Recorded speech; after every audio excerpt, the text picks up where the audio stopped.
وآل محمد كما كانت الصلاة ذنب والذي اختنقت أقبل وقال السلام عليك يا أم فقلت عليك السلام يا قرة عيني وسمت فوازي فقال يا أم إني أشم عندك راحية طيبة كالنارات جدي رسول الله صلى الله عليه وسلم فقلت أنا من جدك أتات الكساء فأقبل أصنع والكساء فقال السلام عليك يا جده يا رسول الله صلى الله عليه وسلم أتأذن لي أن أدخل معك تحت الكساء قال وعليك السلام يا ولدي ويا صاحب الوضي قد أذنت لك ودخل معه تحت الكساء.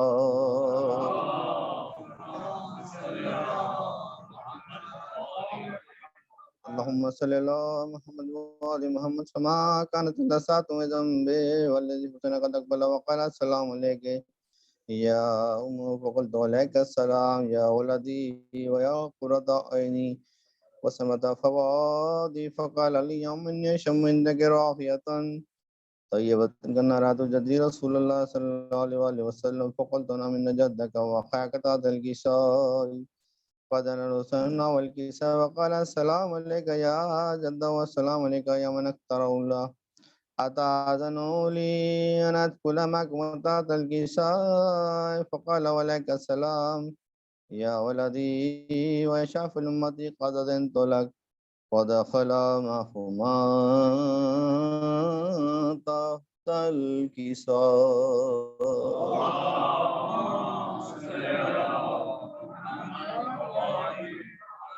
اللهم صل على محمد وآل محمد فأقبل عند ذلك أبو الحسن علي بن عبد الله الصلاة والسلام وقال السلام عليك يا بنت رسول الله صلى الله عليه وسلم فقلت عليك السلام يا أبو الحسن ويا أمير المؤمنين فقال فاطمة إني أشم عندك راحية طيبة كالنارات وأخي وابن أمي رسول الله صلى الله عليه وسلم فقلت نعم أو ما ولدك تحت الكساء فأقبل علي والكساء وقال السلام عليك يا رسول الله صلى الله عليه وسلم أتأذن لي أن أكون معكم تحت الكساء قال له عليك السلام يا أخي ويا وصي وخليفتي وصاحب اللواء قد أذنت لك ودخل علي تحت الكساء.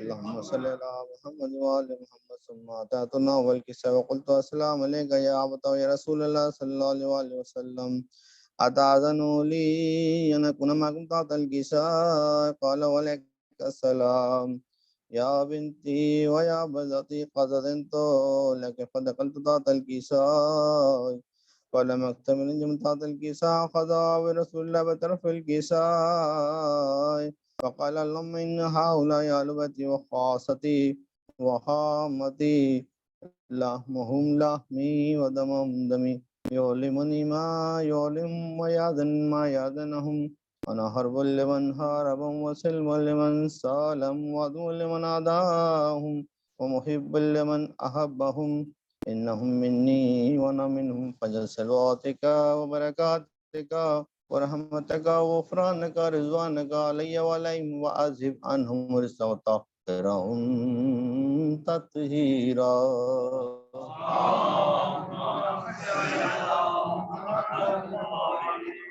اللهم صل على محمد وعلى محمد فقال الله عز وجل يا ملائكتي وسكان السماوات إني ما خلقت سماء مبنية ولا أرضا مبنية ولا قمرا منيرا ولا شمسا مضيئة ولا فلكا يدور ولا بارا يجري ولا فلكا يسري إلا في محبة هؤلاء خمسة الذين هم تحت الكساء فقال من جبرائيل يا رب هم تحت الكساء فقال عز وجل هم أهل بيت نبذ من سلم فاطمة وأبوها وبالها وبنوها.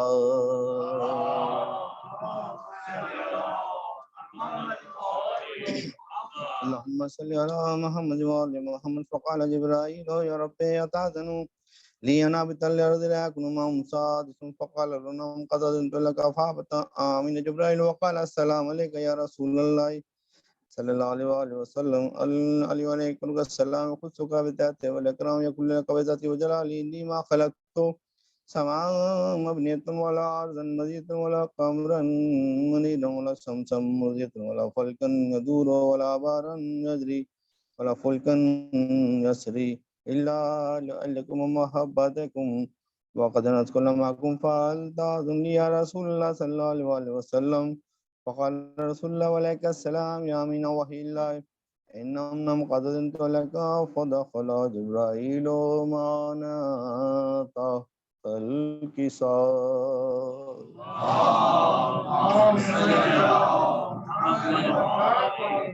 اللهم صل على محمد وعلى محمد فقال لي يا ابن الله قد أوحى إليكم يقول إنما يريد الله ليذهبنكم رسال البيت ويطهركم تطهيرا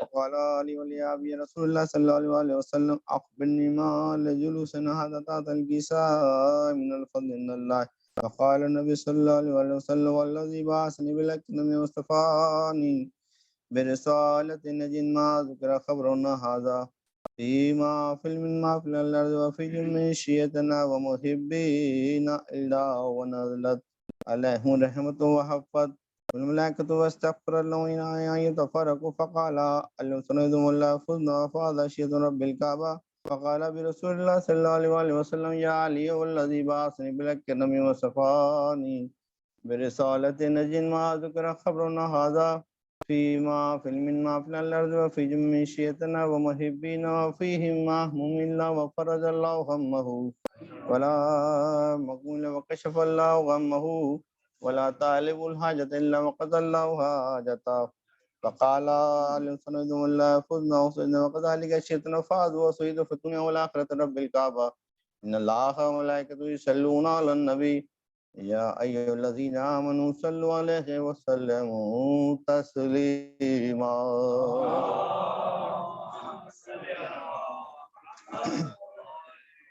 اللهم صل على محمد وعلى محمد اللهم صل على محمد وعلى محمد اللهم صل على محمد وعلى محمد وعجل فرجهم ولنا أعظم أجمعين جعل علم ذکر کی سعادت کے لیے ہم یہاں حاضر خدمت ہیں اس کے توسط سے تیری درگاہ میں دعا ہیں کہ ہمارے گناہ کبیرہ و صغیرہ کو معاف فرما ہمارے مرحومین کی مغفرت فرما ہماری توفیقات خیر میں اضافہ فرما حضرت کے ظہور میں تعجیل فرما حضرت کے اعوان انصار میں سے قرار دے ایک بار سورہ فاتحہ کے التماس شہدائے ملت جعفریہ بالخصوص مرحوم مولانا سید کاظم نقوی ماجدہ بیگم بلقیس فاطمہ سلطانہ سید ریاست حسین رضوی طاہرہ بیگم اور جملہ مرحومین کے لیے بعد سورہ فاتحہ کے التماس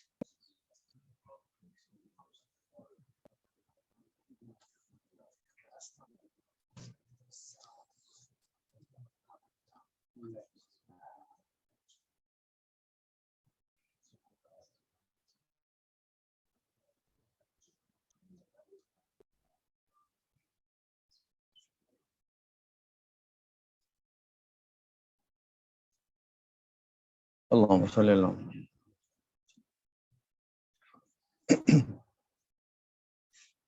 اور محمد وعلی محمد صلی اللہ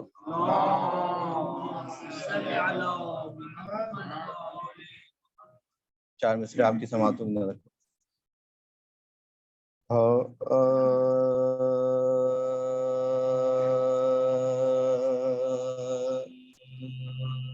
اب یہ احساس تحفظ کی علامت ہے علم اب یہ احساس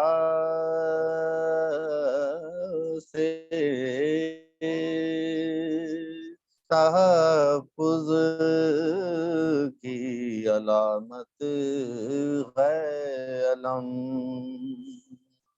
عمر بھر جس نے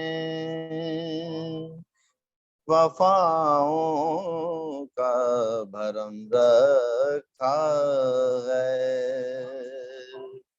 عمر بھر جس نے وفاؤں کا بھرم رکھا ہے، اب بھی پہرے پہیں عباس پسے تخت حسین، اب بھی پہرے پہیں عباس پسے تخت حسین، اس لیے پشت پا منبر کی علم رکھا ہے، اب بھی احساس سے نعرہ سلوات۔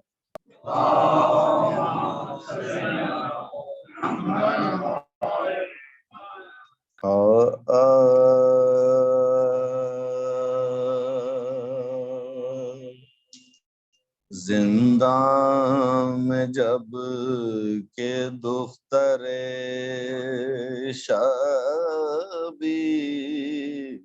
مر گئی، بازو ہلا کے بانوئے ناشاد نے کہا، بی بی پدر کے سر سے اٹھاؤ تو سر ذرا، باتیں ابھی تو کرتی تھیں، آنسو بہا بہا ساکت ہے نبضہائے غضب، سرد دست و پا منہ دیکھتے ہی زیست کا نقشہ بدل گیا، کس وقت سانس رک گئی، کب دم نکل گیا زندان میں۔ ایک سورہ فاتح التماس شہدائے ملت جعفری اپنے مرحومین کو شامل کرتے ہوئے بانی مجلس کے مرحومین بالخصوص مولانا سید کاظم نقوی، ماجدہ بیگم، بلقیس فاطمہ، فاطمہ سلطانہ، سید ریاست حسین رضوی، طاہرہ بیگم اور جملہ مرحومین کے لیے بار سورہ فاتح التماس۔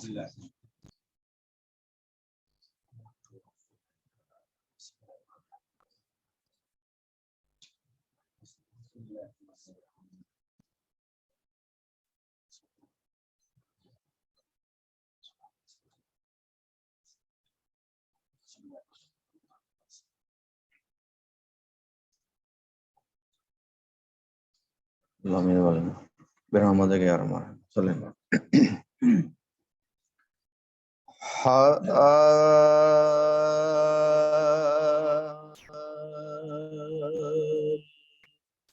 لاش اکبر کی جو مقتل سے اٹھا لا اے حسین، نوجوان کو صف اول سے اٹھا لائے حسین، چاند کو شام کے بادل سے اٹھا لائے حسین، جاں بلب شیر کو جنگل سے اٹھا لائے حسین دی صدا لاش پہ سر آن کے لے جا بانو چھد گیا پرچی سے اکبر کا کلیجہ بانو لاش اکبر کی جو مقتل سے اٹھا اے حسین دیکھ لے آخری دیدار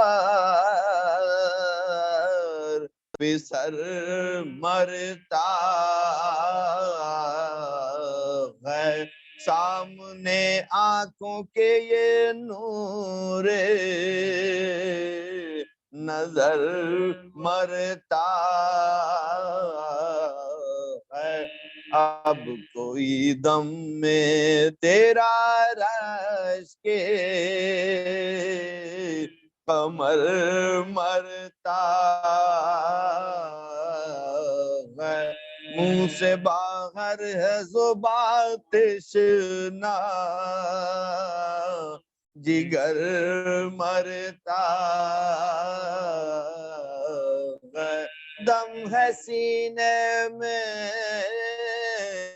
رکا زخموں سے خون جاری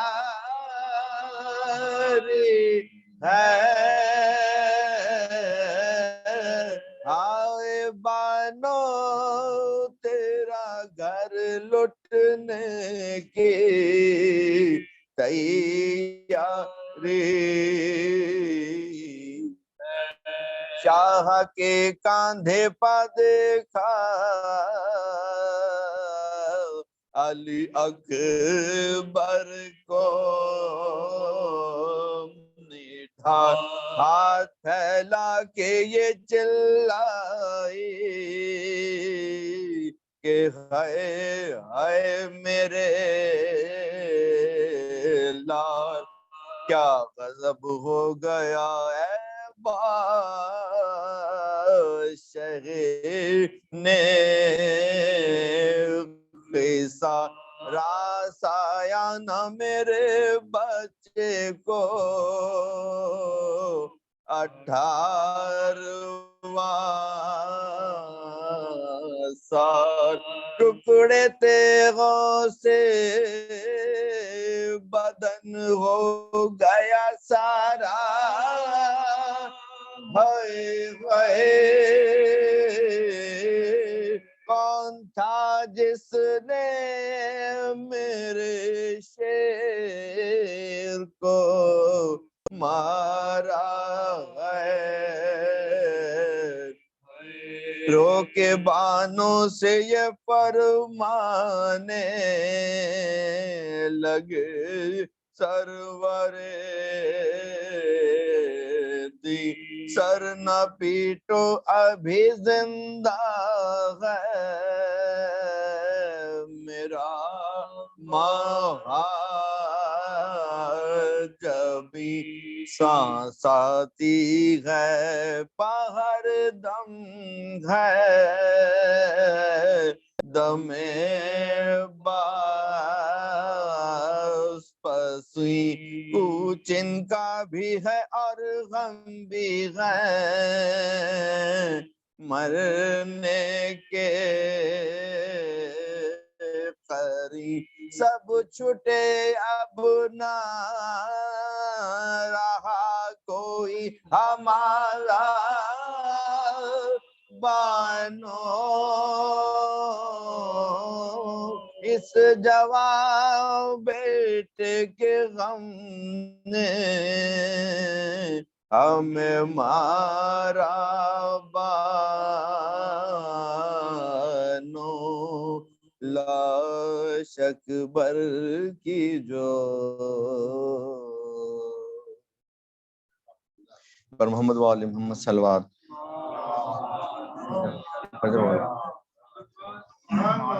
میں جناب ارسلان صاحب سے گزارش کروں گا کہ مولا کی بارگاہ میں سلام پیش فرمائے اور محمد و آل محمد صلی اللہ علیہ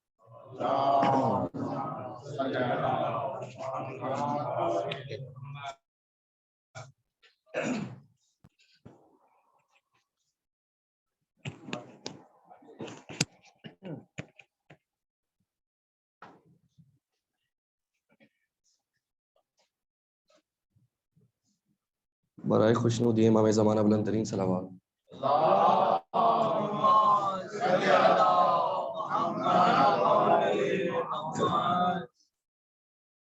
ہوتا ہے اذانوں میں چرچا علی اکبر کا، ہوتا ہے اذانوں میں چرچا علی اکبر کا، اس بات سے ظاہر ہے رتبہ علی اکبر کا، ہوتا ہے اذانوں میں چرچا علی اکبر کا، اور پوچھا گیا یوسف سے جب حسن کے بارے میں، پوچھا گیا یوسف سے جب حسن کے بارے میں، ہنس کر کہا وہ تو ہے صدقہ علی اکبر کا، اور شبیر جھلاتے ہیں عباس کے جھولے کو، شبیر جھلاتے ہیں عباس کے جھولے کو، اور عباس جھلاتے ہیں جھولا علی اکبر کا، اور اے حر تیری قسمت نے کیوں آج یہ کروٹ لی، اے حر تیری قسمت نے کیوں آج یہ کروٹ لی، کیا صبح کو دیکھا تھا چہرہ علی اکبر کا، شہزادے کی شان میں ایک بار صلوات پڑھ لیں محمد.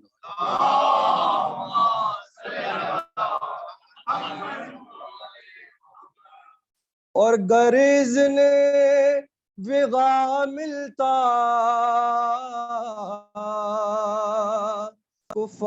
کفار کا یہ لشکر،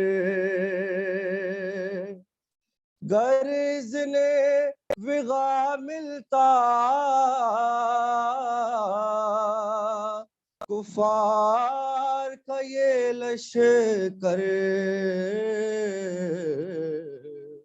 آدھا عباس کا تھا آدھا علی اکبر کا،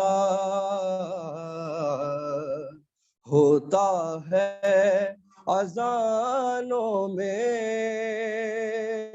چرچا علی اکبر کا. مصائب کے چند اشعار ہیں. اور لیلا سے کوئی کہہ دے اب واپس نہ آئیں گے. لیلا سے کوئی کہہ دے اب واپس نہ آئیں گے. اب دیکھ لے جی بھر کر چہرہ علی اکبر کا. اور لیلا نے کہا بیٹھوں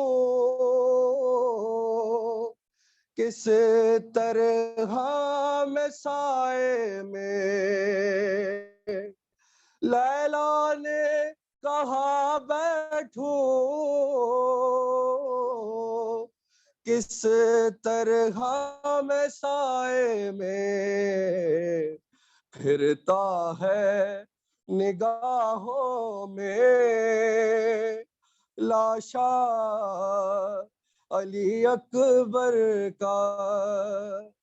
اور پوچھا گیا جب شہ سے کیوں خم ہے قمر مولا. پوچھا گیا جب شہ سے کیوں خم ہے قمر مولا. بولے کہ اٹھایا تھا لاشا علی اکبر کا. ہوتا ہے اذانوں میں چرچا علی اکبر کا. درود پڑھے محمد و آل محمد.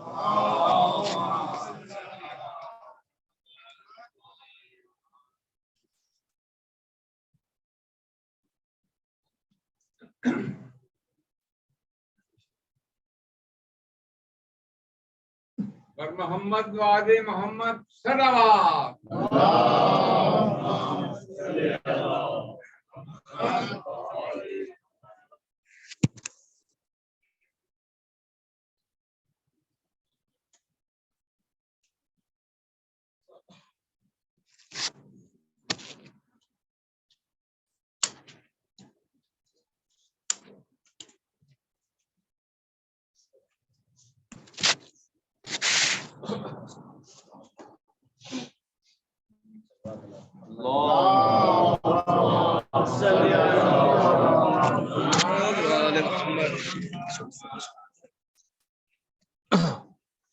ایک مرتبہ اور درود بھیج دیں محمد و آل محمد صلی اللہ علیہ.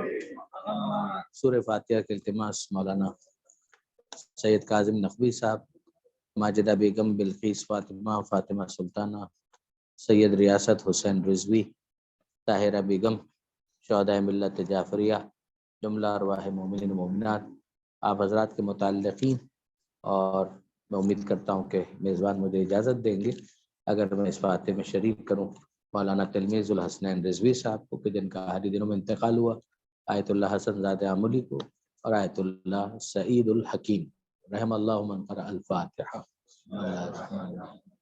الحمد للہ رب العالمین الرحمن الرحیم مالک یوم الدین ایاک نعبد و ایاک نستعین اهدنا الصراط المستقیم صراط الذین انعمت علیہم غیر المغضوب علیہم ولا الضالین برحمتک یا ارحم الراحمین. صلوات علی محمد.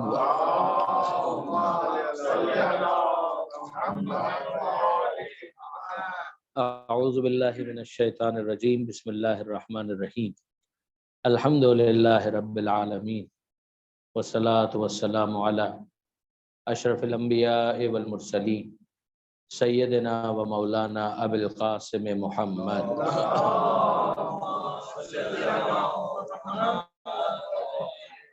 واہل بیتہ الطیبین الطاہرین المعصومین المظلومین المنتجبین المنتخبین المیامین لا سیما الامام المنتظر والحجۃ الثانی عشر الذین اذهب اللہ عنہم الرجس وطہرہم تطہیرا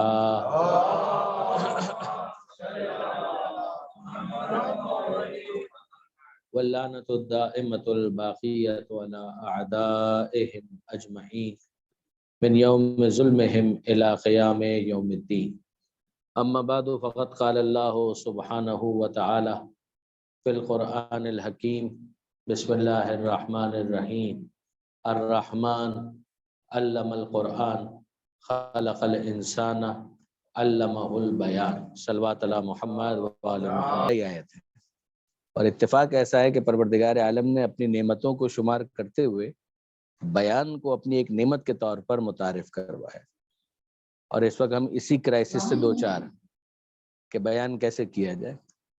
تو ارشاد پروردگار ہوتا ہے کہ الرحمن علم القرآن، کہ خدا رحمان وہ ہے کہ جس نے قرآن کی تعلیم دی. خلق الانسان، انسان کو پیدا کیا، علمہ البیان، اور اس کو بیان سکھلایا. آ جائیے، اگر کچھ کر سکتے ہیں تو آپ کریں. بسم اللہ، درود بھیجئے محمد و آل محمد.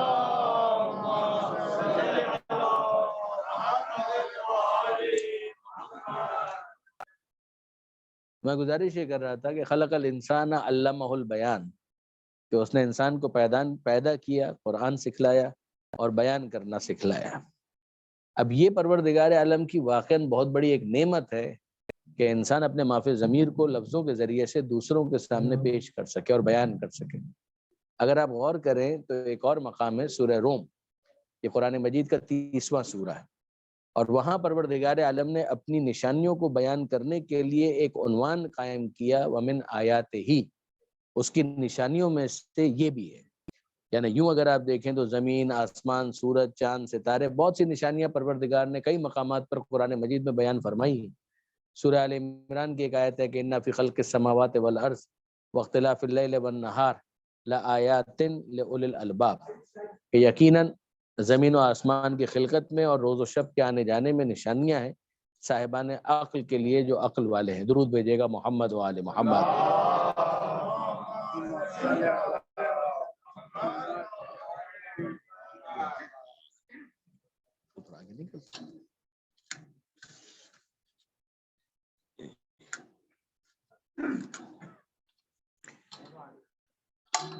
محمد وآل محمد بلند صلوات.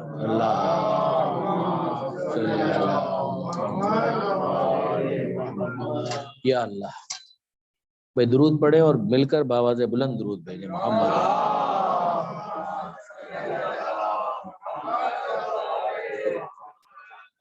میں گزارش یہ کر رہا تھا کہ پروردگار عالم نے اپنی نعمتوں میں شمار کیا کہ خلق الانسان علمہ البیان، انسان کو پیدا کیا اور اس کو بیان سکھلایا. سورہ روم کے اندر پروردگار عالم نے یہ ارشاد فرمایا وَمِنْ آیَاتِهِ، اللہ کی نشانیوں میں سے یہ بھی ہے. اور پھر اس کے بعد کئی نشانیاں پروردگار عالم نے اسی طریقے سے بیان فرمائی. انہی میں ایک جگہ پروردگار عالم یہ ارشاد فرماتا ہے کہ اللہ کی نشانیوں میں سے یہ ہے ان خلق لکم من انفسکم ازواجا، کہ اس نے تمہارے لیے تمہارے نفسوں میں سے جوڑے بنائے، لتسکنوا الیہا، تاکہ تم ان کے پاس سکون حاصل کرو، وجعل بینکم مودۃ ورحمہ، اور تمہارے درمیان اس نے مودت اور رحمت کو قرار دیا تاکہ وہ تم خاندان کی تشکیل کرو، اس کی بنیاد میں محبت بھی ہو اور رحمت بھی ہو. وہیں پروردگار عالم ارشاد فرماتا ہے کہ وَمِنْ آیَاتِهِ، اللہ کی نشانیوں میں سے یہ بھی ہے. وہ کیا ہے؟ کہ اختلاف السنتکم، تمہاری زبانوں کا اختلاف.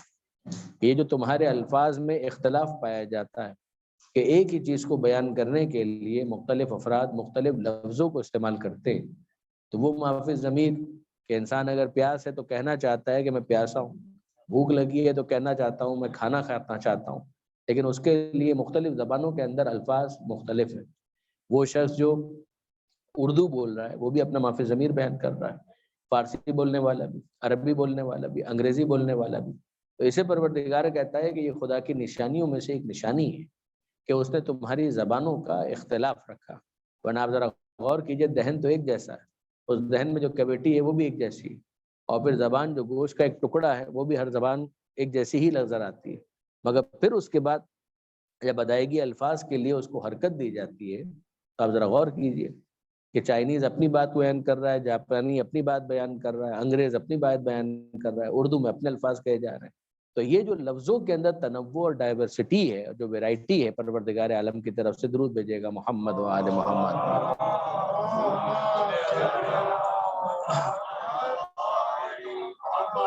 اس تنوع اور اس ڈائیورسٹی کو پروردگار عالم نے اپنی نشانی کے طور پر پیش کیا کہ ذرا دیکھو کہ اس کے اندر کتنی وسعت ہے اور کتنا اسپیس ہے، کہ ایک جیسا نظر آنے والا دہن، مگر اس کے بعد جب یہ زبان حرکت کرتی ہے اس دہن کے اندر، فضائے دہن میں، تو پھر اس کے بعد جو الفاظ کی ادائیگی ہے تو کس طریقے سے الفاظ کا ایک سمندر ہے کہ جو ادا ہوتا چلا جاتا ہے۔ صرف آپ پاکستان کے اندر شمار کریں تو کتنی زبانیں بولی جاتی ہیں، ہندوستان کو اگر آپ دیکھیں تو زبانوں کا جنگل ہے، کتنی زبانیں ہیں کہ جو وہاں پر پائی جاتی ہیں۔ اس کے بعد اگر آپ نارتھ امریکہ، ساؤتھ امریکہ، ایشیا کے دوسرے ممالک کے اندر چلے جائیں، یورپ میں دیکھیں، زبانیں ہی زبانیاں ہیں۔ یہ سوویت یونین یا رشیا، اس کے اندر جا کر دیکھیں تو کتنی زبانیں کہ جو وہاں پر بولی جاتی ہیں۔ تو یہ زبانوں کا تنوع اور ان کے ذریعے سے الفاظ کی ادائیگی، پروردگار عالم فرماتا ہے کہ یہ ہماری نشانیوں میں سے ایک نشانی ہے کہ تم اس کے ذریعے سے خدا کی قدرت سمجھو کہ پروردگار نے کتنا بلٹ ان پوٹینشل رکھا ہے کہ جس کو جب ایگزیکیوٹ کرتا ہے، کیا جاتا ہے، تو اتنی زبانیں وجود میں آ جاتی ہیں۔ ایک مرتبہ درود بھیج دیں محمد وعلیہ۔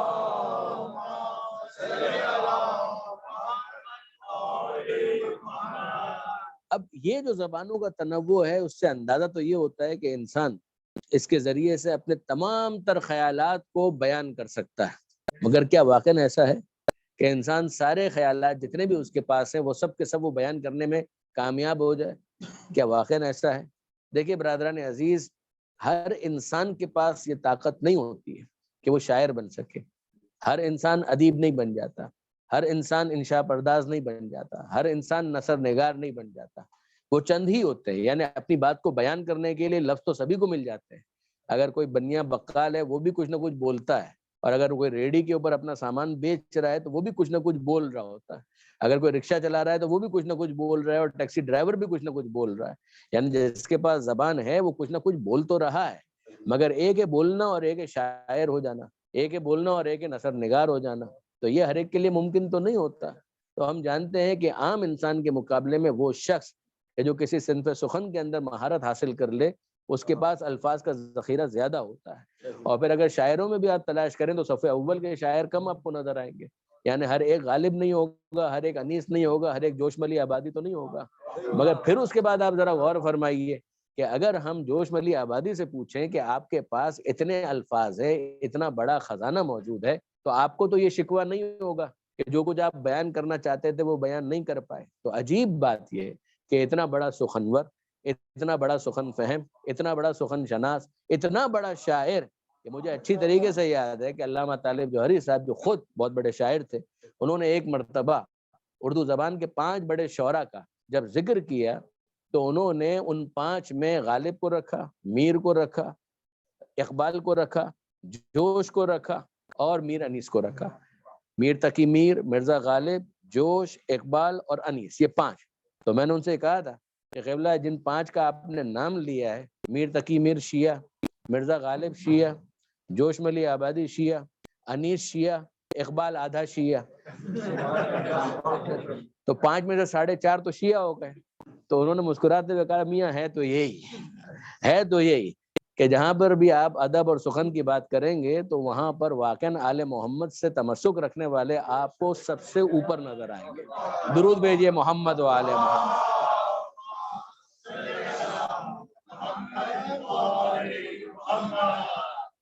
تو آپ ذرا غور فرمائیے کہ وہ جوش ملی آبادی صف اول کے شاعر، ان کا انٹرویو یوٹیوب کے اوپر موجود ہے، اگر آپ اس کو سنیں، بس اب آپ توجہ میری طرف رکھیں، وہ ہوتا رہے گا مسئلہ۔ درود بھیجیے محمد و آل محمد۔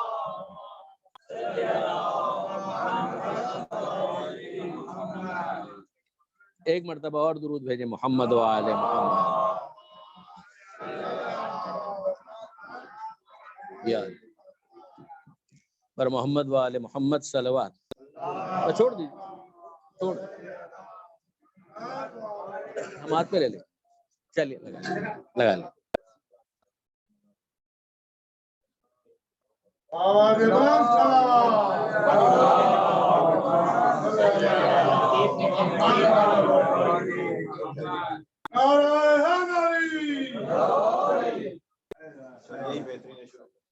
پر محمد و آل محمد صلوات.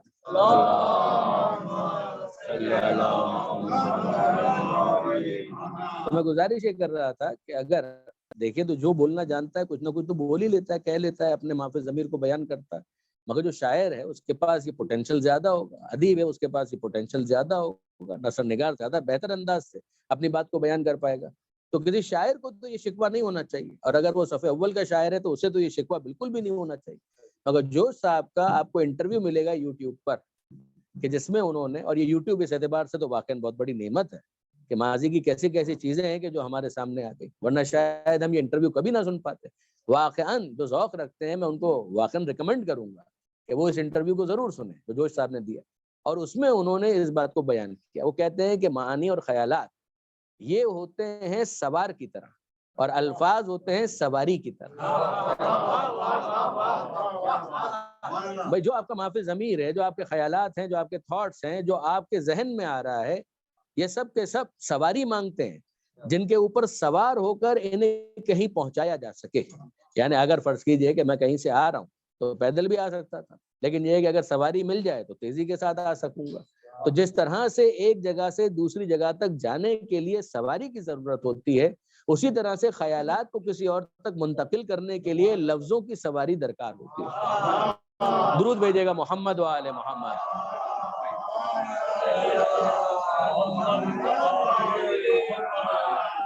تو آپ نے غور فرمایا برادران عزیز کی سواری کی ضرورت ہوتی ہے تو سواری مل جاتی ہوگی؟ نہیں ملتی. اب جو صاحب کہتے ہیں کہ مجھے سواریاں نہیں ملتی، اور وہ فرماتے ہیں کہ میں نے جو سوچا ہے وہ سونے میں سوچا ہے اور جو بیان کیا ہے وہ پیتل میں بیان کیا ہے. اب اگر جوش صاحب یہ کہہ رہے ہیں کہ میں نے پیتل میں بیان کیا ہے تو پھر سونا کہاں تلاش کریں گے؟ پھر آپ کو سونا کہاں ملے گا؟ وہ کہہ رہے ہیں کہ جو میں نے سوچا تھا وہ سونے میں سوچا تھا اور جو بیان کیا ہے وہ پیتل میں بیان کیا. پھر اس کے بعد انہوں نے ایک شعر پڑھا اور غالباً انہی کا شعر ہے. کون سمجھے کہ شعر یہ کیسے تھے اور کیسے نہیں، کون سمجھے کہ شعر یہ کیسے تھے اور کیسے نہیں، دل یہ سمجھتا ہے کہ جیسے دل میں تھے ویسے نہیں. یعنی واقعاً کون سمجھے کہ شعر یہ کیسے تھے اور کیسے نہیں، دل یہ سمجھتا ہے کہ جیسے دل میں تھے ویسے نہیں. یعنی جو چیز بازار میں آئی آپ نے تو اس کو دیکھا نا، جو کارخانے میں ابھی رہ گئی وہ تو آپ کے سامنے ہی نہ آ سکی. یعنی ذرا غور فرمائیے گا کہ وہ جو آیا ہے منظر عام پر وہ بھی اتنا حسین ہے کہ لوگ سنتے ہیں سبحان اللہ کہتے ہیں، واہ واہ کہتے ہیں، لیکن یہ کہ بہرحال جو کارخانے میں رہ گیا، جو بازار میں آ ہی نہیں سکا، اس کے بارے میں کیسے بتایا جائے؟ یہ جسے لایا نہ جا سکا منظر عام پر، وہ نہ آ سکا، وہ کتنا حسین تھا اور کتنا خوبصورت تھا. تو وہ فرماتے ہیں کہ یہ مسئلہ رہتا ہے. ایکچولی ایشو یہ ہے برادران عزیز کے دو اصطلاحات ہیں. ظاہر ہے کہ اہل علم تشریف فرمائے، میری کیا مجال کہ میں ان موضوعات کے اوپر زیادہ لب کشائی کروں، مگر یہ دو اصطلاحات اپنے نوجوان دوستوں کے لیے گزارش کرتا ہوں. ایک ہے مراد اور ایک ہے مفہوم. مراد کا تعلق متکلم کے ساتھ ہے، مفہوم کا تعلق سامع کے ساتھ ہے. مراد جس کا ارادہ کیا گیا، المراد ما اراد بہ المتکلم، مراد وہ ہے کہ جس کا ارادہ کیا متکلم نے، یعنی جو انٹینڈڈ ہے، جو انٹینشن ہے اسپیکر کی کہ جو وہ بیان کرنا چاہتا ہے. اور ایک ہے مفہوم، المفہوم ما فہم بہ السامع، مفہوم تو وہ ہوتا ہے کہ جو سامع سمجھتا ہے. تو اب جو مراد متکلم ہے وہ اگر اسٹریٹ اوے مفہوم سامع بن جائے تو اس کا مطلب یہ ہے کہ ان پٹ اور آؤٹ پٹ دونوں برابر ہو جائے، یعنی کچھ بھی ضائع نہیں ہوا اور کچھ بھی سنک میں نہیں کیا. یعنی یہ کب ہوگا کہ جب کوئی کمیونیکیشن بیریئر نہ ہو کسی قسم کا. اس صورت میں جو وہ چاہتا تھا اس نے بیان کیا، اور جو اس نے بیان کیا وہی سامع نے کمپریہینڈ کیا، وہی اس نے پوری طریقے سے سمجھ لیا. کیا یہ اتنا آسان ہے؟ پروردگار عالم نے اس کو اپنی نعمت کے طور پر بیان کیا. علمہ البیان، کہ انسان کو خدا نے بیان کرنا سکھلایا. کچھ نہ کچھ بیان کرنا اور ہے اور مکمل بیان کرنا اور ہے. ان دو چیزوں کے درمیان فرق ہے. یعنی میں آپ کی خدمت میں عرض کروں، گزارش کروں کہ اگر آپ انبیاء کے جاب کو دیکھیں جو قرآن مجید نے بیان کیا ہے، وہ کیا ہے کہ وما علی الرسول الا البلاغ المبین، کہ رسول کی ذمہ داری یہ ہے کہ وہ بلاغ کرے. بلاغ کا مطلب ہے امپارٹ کرے، کمیونیکیٹ کرے. تبلیغ اسی سے نکلا ہے، ابلاغ اسی سے نکلا ہے. ذرائع ابلاغ جن کو کہا جاتا ہے وہ اسی وجہ سے کہا جاتا ہے کہ کچھ نہ کچھ وہ پہنچاتے ہیں. وما علی الرسول، رسول کی کوئی ذمہ داری نہیں ہے، بس یہ ذمہ داری ہے الا البلاغ المبین، کہ وہ بلاغ کرے. اور بلاغ بھی ایسا ویسا نہیں، بلاغ مبین، ایسا بلاغ کہ جس کے اندر کلیئرٹی ہو، ایسا بلاغ کہ جس کے اندر اجمال نہ ہو، ابہام نہ ہو، ایمبیگوٹی نہ ہو، اس کے اندر وضاحت ہو، صراحت ہو. وہ ایکسپلیسٹ ہونا چاہیے کہ جس کے اندر کسی قسم کی کوئی بھی ایسی چیز نہ پائی جائے جسے گنجلک کہا جا سکے. یعنی کوئی الجھن نہ ہو اس بیان کے اندر، وہ کھولا ہوا بیان ہو، کھلا ہوا بیان ہو، ایسا صاف بیان ہو کہ جب زبان سے کہا جائے تو بھی سمجھ میں آئے اور ہاتھوں پر بلند کر کے کہہ دیا جائے من کنت مولا ہو فہذا علی. درود بھیجیے محمد و آل محمد.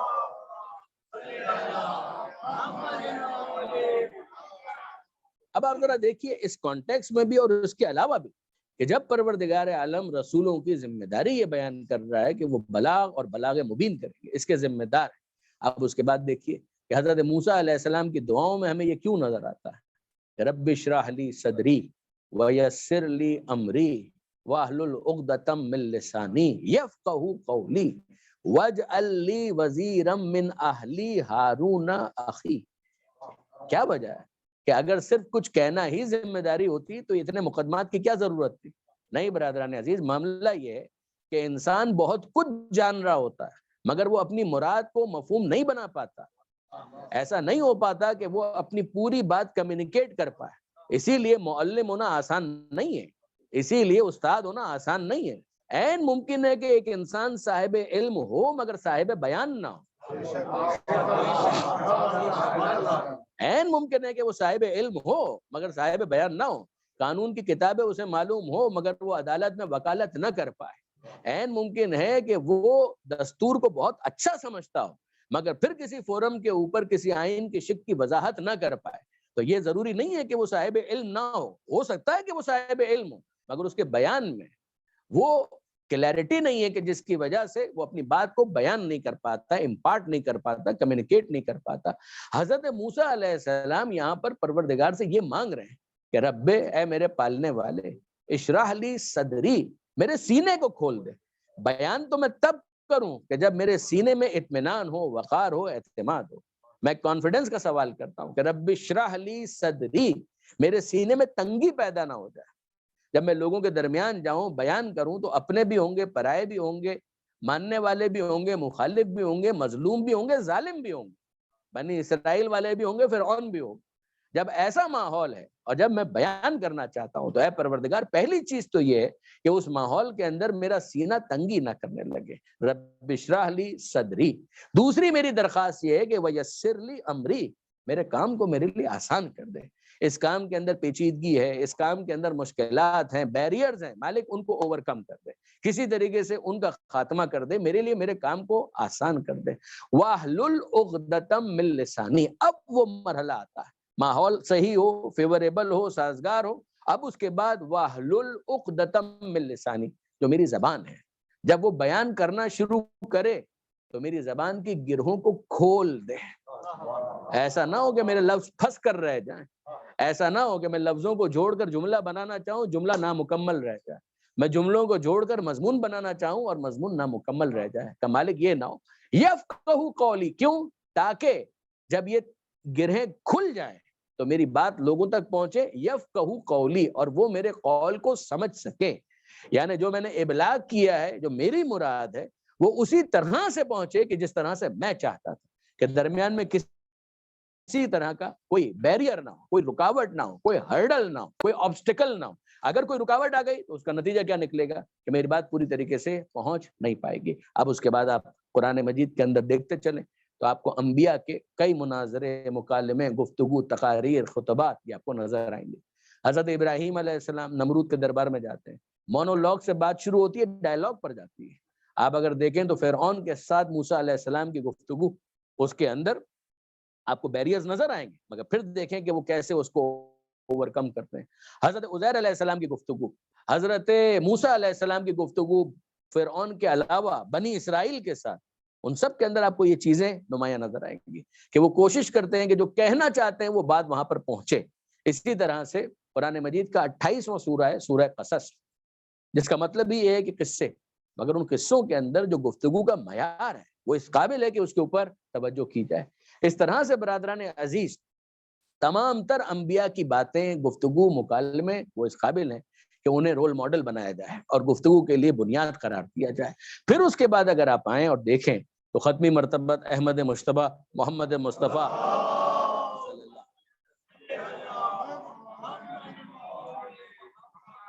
پیغمبر اکرم کے جملے، پیغمبر اکرم کی گفتگو، پیغمبر اکرم کے خطبات، جب پیغمبر اکرم نے دعوت تبلیغ سب کے ساتھ شروع کی ہے تو آپ کو نظر آئے گا کہ صفا پہاڑی پر کھڑے ہو گئے خطبہ دیے، باقاعدہ اس کے اندر اپنی بات کو کنسٹرکٹ کرنے کے لیے آپ کو مقدمہ اور تمہید نظر آئے گی کہ جب یہ پوچھتے ہیں کہ بتاؤ کہ اگر میں یہ کہوں کہ اس پہاڑ کے پیچھے ایک لشکر ہے کہ جو تم پر حملہ آور ہونا چاہتا ہے تو کیا تم میری بات کو مانو گے یا نہیں مانو گے؟ اور سب نے کہا ہم کیوں نہیں مانیں گے، ہم نے آپ کو ہمیشہ صادق پایا، امین پایا۔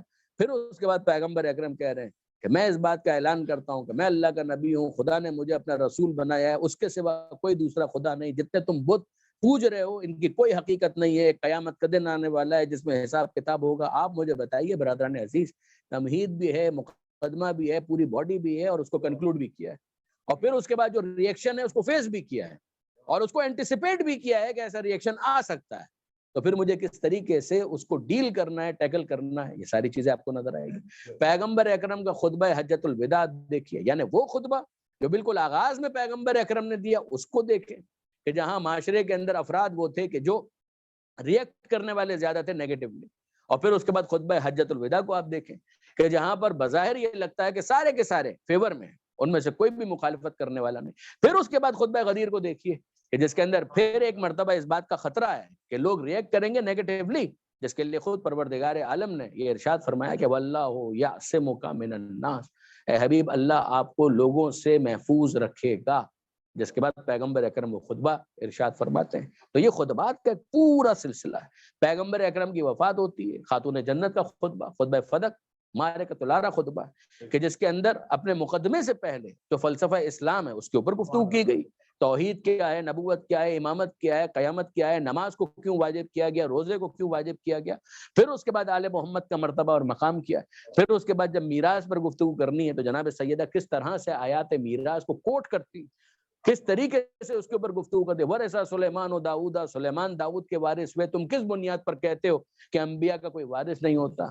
یہ جھوٹ کہنے کی تمہاری ہمت کیسے ہوئی کہ انبیاء کا کوئی وارث نہیں ہوتا؟ یحییٰ علیہ السلام، زکریا علیہ السلام، جناب سیدہ آیتوں پر آیتیں پیش کر رہی ہیں کہ زکریا علیہ السلام نے یہ دعا مانگی، حبلی من لدنک ولییا، اے پروردگار اپنے پاس سے مجھے ایک وارث عطا کر، یرثنی و یرث من آل یعقوب، کہ جو میرا بھی وارث بنے اور آل یعقوب کا بھی وارث بنے۔ آپ ذرا دیکھیے کہ جو جناب خاتون جنت کو کہنا ہے اس کے لیے مقدمہ جناب سیدہ نے تیار کیا۔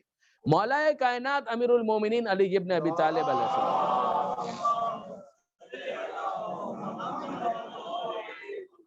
تو نہج البلاغہ میں آپ دیکھیں تو پہلے حصے کا نام ہی یہ خطبات، دوسرا حصہ مکتوبات ہے اور تیسرا اقوال ذرعی ہے، مگر جو پہلا حصہ ہے وہ خطبات ہی پر مشتمل ہے۔ اس میں آپ دیکھیے کہ جب موضوع پر گفتگو کرتے ہیں تو کس طریقے سے، حالات حاضرہ جو اس زمانے کے حالات حاضرہ ہی تھے ان پر گفتگو کرتے ہیں تو کس طریقے سے۔ توحید پہلا ہی خطبہ آپ اٹھا کر دیکھیں، اس میں گفتگو توحید کے اوپر، اور دیگر موضوعات بھی ہیں مگر توحید اس کا مرکزی نقطہ اور محور ہے اور فوکس ہے۔ اور پھر اس کے بعد جو اپنے اختلافات دوسروں کے ساتھ تھے تو خطبہ شکشکیہ دیکھیے کہ اس میں جناب امیر کس طریقے سے گفتگو فرماتے ہیں، اور دیگر موضوعات جو امیر شام کے ساتھ معاملات تھے ان پر کس طریقے سے گفتگو کرتے ہیں۔ جب پہلے گفتگو کرتے ہیں، دعوت دیتے ہیں تو کس طریقے سے، اور اس کی ہٹ دھرمی کو جب ملاحظہ کرتے ہیں تو جب چیلنج کرتے ہیں تو کس طریقے سے۔ یہ سارے وہ مراحل ہیں کہ جو دیکھنے سے تعلق رکھتے ہیں۔ پھر اس کے بعد اگر آپ کربلا کے کانٹیکس میں دیکھیں تو امام حسین کا منع کا خطبہ جو امام حسین نے علماء کے سامنے دیا تھا، جو امام حسین نے عمائدین کے سامنے دیا تھا، وہ بڑی سلیکٹیو گیدرنگ تھی کہ جو منع کے میدان میں امام حسین علیہ السلام کا خطبہ۔ پھر اس خطبے کے بعد اگر آپ کربلا میں دیکھیں تو کربلا میں بھی کئی مرتبہ تمہید کربلا میں اور خود میدان کربلا میں امام نے خطبات ارشاد فرمائے. جب حر نے راستہ روکا ہے اس وقت بھی نماز کی جماعت امام نے کروائی, اور پھر اس کے بعد آپ دیکھیں گے کہ امام خطبہ دیتے ہیں, حر کے سامنے بھی اپنا کیس پیش کرتے ہیں, اور پھر اس کو سوچنے پر مجبور کرتے ہیں, غور و فکر کی دعوت دیتے ہیں. عاشور کے دن جو امام حسین نے خطبہ دیا اس پر کبھی غور کیجئے گا. دیکھیے عاشور کے دن خطبہ دینے والے امام حسین کے علاوہ بھی جناب حر نے بھی خطبہ دیا ہے. جب فلور کراس کیا ہے اور امام حسین علیہ السلام کو جوائن کیا ہے تو اس کے بعد جناب حر نے خطبہ دیا ہے. حر کے علاوہ جناب زہیر ابن قین, ان کے خطبے کو اگر آپ دیکھیں, اس لیے کہ زہیر ابن قین وہ بھی ارلیئر آل محمد کے شیعوں میں شمار نہیں ہوتے تھے. یہ دوران سفر امام کی دعوت پر انہوں نے امام کو جوائن کیا اور بالکل منقلب ہو گئے. ان کے اوصاف اگر آپ دیکھیں تو ان اوصاف کے اندر سر فہرست جو ان کی کوالٹی نظر آتی ہے ان کی اوریٹری ہے. جناب زہیر ابن قین بہادر تھے, شجاع تھے, مخلص تھے, وہ سب, لیکن ان کی ایک کوالٹی کہ جس کو سب نے رپورٹ کیا وہ یہ کہ جناب زہیر ابن قین ایک بہت ہی اعلیٰ درجے کے اوریٹر تھے, بہت ہی اچھے مقرر تھے. اگر آپ عاشور کے دن امام حسین کا خطبہ دیکھیں اور ایک طرف آپ جناب زہیر ابن قین کا خطبہ رکھیں تو آپ کو اندازہ ہوگا کہ امام حسین کے خطبے میں لاجک زیادہ ہے, زہیر کے خطبے میں ایموشن زیادہ ہے. حسین مظلوم کا جو خطبہ ہے اس کے اندر آپ کو منطق نظر آئے گی, یعنی اتنی پیاس کے بعد, اتنے مصائب کے بعد, اتنے شدائد کے بعد آپ امام حسین کا خطبہ دیکھیں اور زہیر ابن قین کا خطبہ. زہیر کے خطبے کے اندر آپ کو وہ جو ایموشنز بالکل جسٹیفائڈ, میں یہ نہیں کہہ رہا کہ غلط, مگر اس کی اپنی اہمیت ہے اور امام کے خطبے کی اپنی اہمیت. جناب زہیر کے خطبے میں آپ کو یہ زیادہ ملے گا کہ تم لوگ حسین ابن علی کے مقابلے پر تلوار کھینچ کر آ گئے. کس کی حمایت میں؟ ابن زیاد, وہی ابن زیاد جو تمہاری گردنیں کاٹتا تھا, وہی ابن زیاد جو تمہاری آنکھیں نکالتا تھا, وہی ابن زیاد جو تمہاری زبانیں کاٹتا تھا, وہی ابن زیاد جو تم پر ظلم کرتا تھا, تمہاری آنکھوں کے اندر سلائی پھرا دیتا تھا. یعنی یہ جناب زہیر ابن قین ان مظالم کے ذریعے سے جذبات کو برانگیختہ کرنا چاہتے ہیں, ان کے ذریعے سے چاہتے ہیں کہ یاد دلائیں کہ تم کس کی حمایت میں آ گئے. یہ ایک انداز ہے, یہ ایک اپروچ ہے, اور اس کی اپنی اہمیت ہے. میں قطعاً نہیں کہہ رہا کہ اس کی اہمیت نہیں ہے اہمیت. اگر آپ امام مظلوم کا خطبہ دیکھیے تو آپ کو اس کے اندر یہ ملے گا کہ تم مجھے پہچانتے ہو کہ میں کون ہوں, تم جانتے ہو کہ میں کون, کیا پتا ہے تمہیں کہ میرے نانا محمد مصطفیٰ ہیں, میری نانی جناب خدیجہ ہیں, میرے بابا علی مرتضیٰ ہیں, میری ماں فاطمہ زہرا ہیں. کیا تمہیں معلوم ہے؟ اگر نہیں جانتے تو جان لو کہ یہ ہے میرا نسب. اب اس کے بعد بتاؤ کہ جو ایسوں کا وارث ہو اس کے خلاف تلوار کھینچنا تمہارے لیے کیسے جائز ہو سکتا ہے؟ یہ ہے نسب کی بنیاد پر. یہ فرسٹ ٹیئر ہے. پھر اس کے بعد دوسری ٹیئر آتی ہے خطبے کی کہ جس کے اندر امام کہتے ہیں کہ چھوڑو اس بات کو کہ میرا نسب کیا ہے, اس کو بھی چھوڑ دو. یہ بتاؤ کہ کیا تمہیں معلوم ہے کہ میرے نانا کے جن کی رسالت کا تم کلمہ پڑھتے ہو, انہوں نے میرے اور میرے بھائی کے بارے میں یہ کہا کہ الحسن والحسین سیدہ شباب اہل الجنہ, کہ حسن اور حسین جنت کے جوانوں کے سردار ہیں. کیا تمہیں معلوم ہے؟ اور اگر تم نے نہیں سنا, اگر سنا ہے تو بات ختم, اور اگر تم نے نہیں سنا تو آج بھی اللہ کے رسول کے وہ صحابہ موجود ہیں کہ جو تمہیں یہ گواہی دے کر بتائیں گے کہ انہوں نے اپنے کانوں سے سنا کہ پیغمبر اکرم نے یہ فرمایا کہ حسن اور حسین جنت کے جوانوں کے سردار ہیں. پھر اس کے بعد تم یہ بتاؤ کہ جو جنت کے جوانوں کا سردار ہو اس کے مقابلے میں تلوار کھینچ کر آنا تمہارے لیے کیسے جسٹیفائڈ ہو سکتا ہے؟ آپ ذرا غور کیجئے. ایک منطقی سوال ہے کہ جو ان کے سامنے رکھا جا رہا ہے. تو بھائی تم مجھ سے لڑ کر چاہ کیا رہے ہو؟ جنت میں جانا. کہ اگر یہاں مر گئے تو جنت میں جاؤ گے. تو ذرا غور کرو کہ جو جنت کے جوانوں کا سردار ہے اسی سے لڑ کر تم کیا جنت میں جا سکتے ہو؟ جو جنت کے جوانوں کے سردار سے لڑ رہا ہے وہ لڑنے کے بعد اگر مر گیا تو جہنم ہی کے اندر جائے گا. جنت میں جانے کا کیا سوال ہے؟ امام نے پہلے اپنے نسب کے ذریعے سے استدلال کیا, پھر اپنی فضیلت کے ذریعے سے استدلال کیا, پھر اس کے بعد تیسرے مرحلے میں امام حسین کہتے ہیں کہ ایک بات بتاؤ, چھوڑو یہ بھی کہ میرا نسب کیا ہے, یہ بھی چھوڑ دو کہ میری فضیلت کیا ہے, یہ بھی چھوڑ دو, یہ بتاؤ کہ مجھ پر چارج شیٹ کیا ہے, کیا الزام ہے, کس بات کا مجھ سے بدلہ لینا چاہتے ہو؟ پھر امام کہتے ہیں یہ بتاؤ کیا میں نے کسی کو قتل کیا ہے کہ جس کا قصاص لینا چاہتے ہو؟ کیا میں نے کسی کو زخمی کیا ہے کہ جس کا بدلہ لینا چاہتے ہو؟ کیا میں نے کسی کا مال لوٹا ہے جس کا انتقام لینا چاہتے ہو؟ تمہارا دعویٰ ہے کیا میرے خلاف؟ ذرا بتاؤ تو صحیح. کیا میں نے کسی کو قتل کیا ہے؟ کیا میں نے کسی کو زخمی کیا ہے؟ کیا میں نے کسی کا مال لوٹا ہے؟ جب ان تینوں میں سے کوئی بات نہیں ہے تو میرے خلاف تلوار کھینچنے کی جسٹیفیکیشن تمہارے پاس کیا ہے؟ یہ امام نے اپنے اس خطبے کے اندر سوالات کی، اور پھر اس کے بعد سامنے سے جواب کیا آتا ہے؟ کسی کی مجال ہے وہ کہہ سکے کہ نہیں آپ نے فلاں کو قتل کیا تھا، نہ آپ نے فلاں کو زخمی کیا تھا، نہ آپ نے فلاں کا مال لوٹا تھا، جواب نہ، کوئی یہ چارج نہیں لگاتا. اور آخر میں بات کیا کہتا ہے؟ آخر میں بات یہ کہتا ہے کہ آپ یزید کی بیعت کیوں نہیں کر لیتے؟ تو امام نے کہا بس یہی ایک چارج رہا نا کہ میں یزید کی بیعت نہیں کرتا. تو سن لو کہ نہ کی ہے نہ کروں گا، نہ کی ہے نہ کروں گا. اب اگر یہی تمہارا چارج ہے تو اس کو لے کر تم بھی خدا کی بارگاہ میں آنا اور میں بھی خدا کی بارگاہ میں آؤں گا، پھر اس کے بعد ہم دیکھیں گے. اس کے علاوہ تو کوئی بات نہیں ہے نا. تو سن لو کہ مثلی لا یبایع مثلا، کہ مجھ جیسا اس جیسے کی بیعت نہ کر سکتا تھا، نہ کر سکتا ہے، نہ کر سکے گا. میں اس کی بیعت نہیں کرنے والا. اب آگے بڑھو اور بتاؤ. تو تمہارے پاس اب اس کا مطلب یہ ہے کہ کہنے کے لیے کچھ بھی نہیں ہے. تم یہاں پر آئے ہو یزید کی حمایت میں، تم یہاں پر آئے ہو ابن زیاد کی حمایت میں، یہ بھی خطبات ہیں. اب اس کے بعد اگر آپ دیکھیں تو کربلا کے بعد جناب زینب کے خطبات، سید سجاد کے خطبات، فاطمہ کبریٰ کے خطبات. اور پھر میں آپ کی خدمت میں عرض کروں کہ اگر آپ ان بیبیوں کے خطبات کو اور سید سجاد کے خطبات کو دیکھیں تو آپ کو اندازہ ہوگا کہ جو خطبے کوفے میں دیے گئے ان کا مزاج اور ہے، جو خطبے شام میں دیے گئے ان کا مزاج اور، اس کا کنٹینٹ فرق کرتا ہے. وہ بھی ٹھیک ہے اور یہ بھی ٹھیک ہے. میں کہہ رہا ہوں کہ آپ ذرا دیکھیے کہ ماحول کے بدلنے کی وجہ سے کس طرح سے اپنی تقریر کے متن کو تبدیل کیا گیا. ضروری تھا. جو ماحول کوفے کا تھا وہ ماحول شام کا نہیں تھا. ماحول جو کوفے کے لوگوں کی اپروچ تھی وہ الگ تھی، تو شام کے لوگوں کی اپروچ تھی وہ الگ تھی. آیت اللہ شہید باقر الصدر علی اللہ مقامہ، ان کا تھیسس، انہوں نے اس کے اندر لکھا کہ کوفے اور شام والوں میں ایک بنیادی فرق یہ تھا کہ شام والوں کے پاس علم کی کمی تھی، کوفے والوں کے پاس جرت کی کمی تھی. اگر ہو سکے تو میرے نوجوان دوست اس جملے کو یاد رکھیں کہ کوفے والوں کے پاس علم کی کمی نہیں تھی، جرت کی کمی تھی. شام والوں کے پاس علم کی کمی تھی، ان کے پاس علم ہی نہیں تھا. وہ نہیں جانتے تھے کہ آل محمد کون ہے، اہل بیت کون. ان کو ڈارک میں رکھا گیا تھا، اندھیرے میں رکھا گیا. وہ امیر شام کو اہل البیت میں شمار کرتے تھے. وہ بنو امیہ والے کو پیغمبر اکرم کا خاندان سمجھتے تھے. کوفے والوں کے درمیان پیغمبر اکرم کی اولاد نے زندگی گزاری ہے، 5 سال گزارے ہیں تقریباً. مولا کائنات نے ان کے درمیان زندگی کا حصہ گزارا ہے. امام حسن، امام حسین، جناب زینب، ان کی خواتین پہچانتی تھی کہ شہزادی زینب کون ہے. ممکن ہے کہ کچھ ہوں گے جو نہ پہچانتے، مگر شام میں کچھ تھے کہ جو پہچانتے تھے، اکثریت پہچانتے نہیں تھے.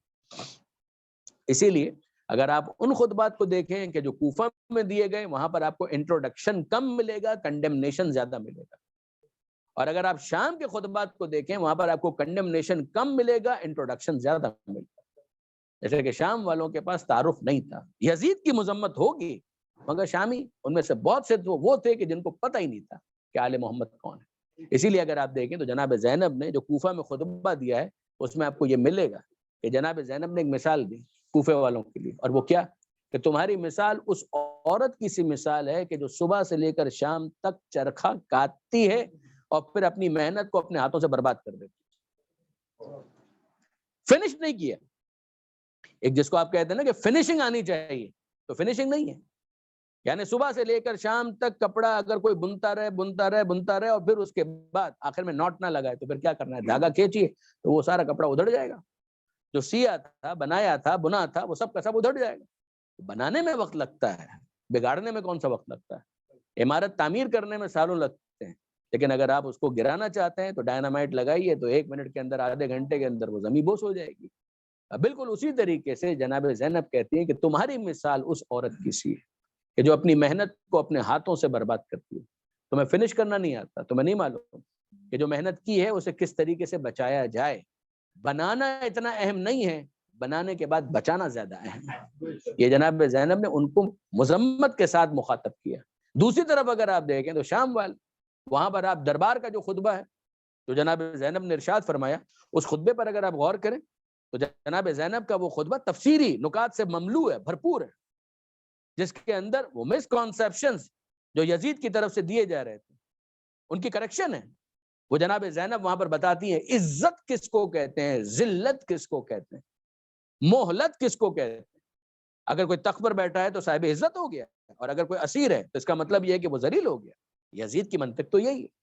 اس کے بعد جناب زینب جس طریقے سے آیتوں پر آیتوں پیش کرتی ہیں اور استدلال کرتی ہیں، اپنے خطبے کو بلڈ کرتی ہیں، وہ آپ دیکھیں واقعاً ایک لاجیکل خطبہ۔ اسیری کی حالت میں جناب زینب نے فی البدی ایکسٹمپورلی آیتوں کے ذریعے سے اپنی بات کو پیش کیا مدلل آرگومنٹس کے ساتھ، اور پھر اس کے اختتام پر اپنی پیشن گوئیاں کی کہ یزید جو تجھے کرنا تھا تو نے کر لیا، لیکن یاد رکھ واللہ لا تمحو ذکرنا، کہ اللہ کی قسم تو ہمارے ذکر کو مٹا نہیں سکتا۔ یہ پیشن گوئیاں ہیں۔